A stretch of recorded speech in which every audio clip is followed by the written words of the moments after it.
Hey everyone, this is Nathan Bridge. I'm running for Jenkintown School Board in 2021, and this is the fifth video in the series that I'm calling Ask Nate Anything. And I'm in my classroom right now. I just finished up a meeting with some colleagues, and I'm proctoring right now an online math competition with some students this evening.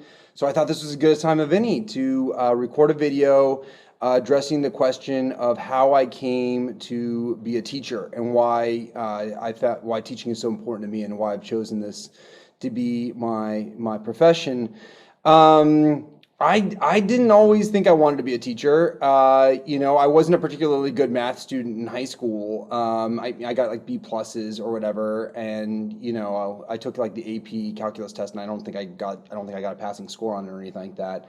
And what I found myself doing in most of my high school courses, but in particular my high school math courses, is I always was like asking the question of my teachers, like, why? Why is this the formula? Why is this the technique? Why do we do things this way? And in my high school math courses, I'll just start off by saying, is a lot of the times my fellow students in particular, the ones who are getting the A's, said, don't worry about that question. Just do the formula. Use the formula. Just use the template. Just do the way the teacher told you to do it, and you're going to get a fine grade. And that just wasn't satisfying to me. So when I went to college, I decided to study philosophy because, I mean, what better subject is there than philosophy to ask the question why about everything? I mean, literally everything. And so I took philosophy as an undergrad in college, and I absolutely fell in love with it. I loved analyzing really so many assumptions that we take for granted in our day-to-day life from its base level, from its base principles and its base premises. So I studied philosophy and history as an undergrad, and not only did I fall in love with the content of philosophy, but I really fell in love with my professors and the way that they were teaching me to think and the way that they're helping me to think.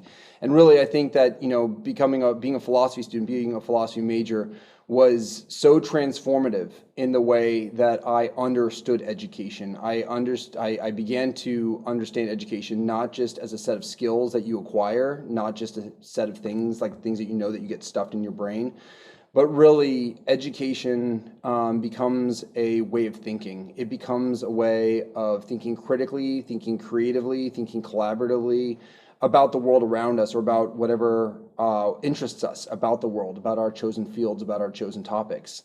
And so philosophy did that more than I ever experienced as a high school student, not just what to think, but like really how to think and really helping me to become someone who I think goes about the world and tries to examine it critically and reflect on it deeply and think about the validity of the things that I put in my brain, the things and the opinions and the positions that I come to in my life.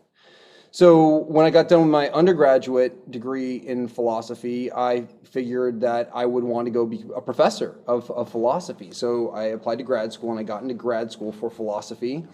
And I was doing my master's degree in Chicago. And I don't know if it was the long, brutal winters, the lack of sunlight, the wind, the loneliness of the library and of the things that I was researching. But in my writing of my my dissertations and of my papers in grad school for philosophy, I just found myself being incredibly lonely a lot of the time. I found it to be a very competitive environment, which I wasn't really, which I wasn't really drawn to.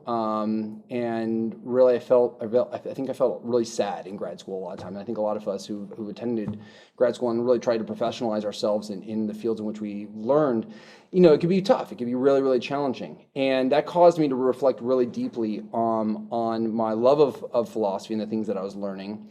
And what occurred to me is that although I did love philosophy a lot and history and things I was learning and talking about, I really fell in love with teaching. I really fell in love with the idea of learning. And I really became more appreciative than others of my philosophy professors who helped to teach me that love of learning. And so when I finished up with a master's degree in philosophy, I resolved to be a teacher because I wanted very much to impart that same sort of experience, that same sort of transformative experience that I had had on students, and help them to learn to love learning and growing intellectually. The problem is that with a philosophy degree, that doesn't really translate very well into the topics and the curriculum, the high school and middle school curriculum that we teach here in the United States. I couldn't teach English. I don't know anything about Shakespeare, for example. I couldn't teach history. I don't know anything about the Civil War or about World War II, other than that which I just learned on my own. I didn't know anything deeply about those subjects.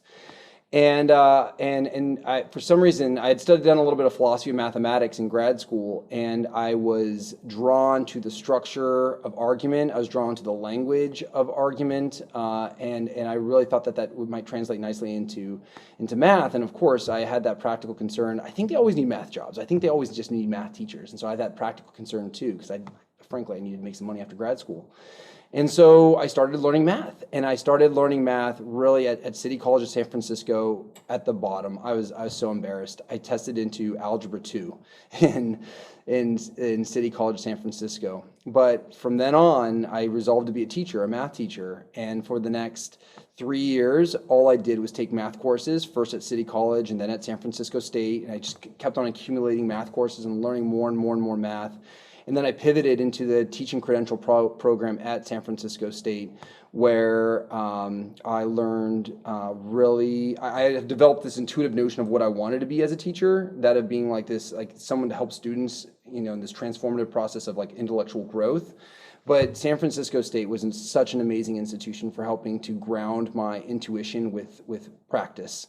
And I essentially learned how to be a teacher from my professors there, and from working in San Francisco public schools, and really beginning to learn the craft and the science of teaching, really, in a very profound way.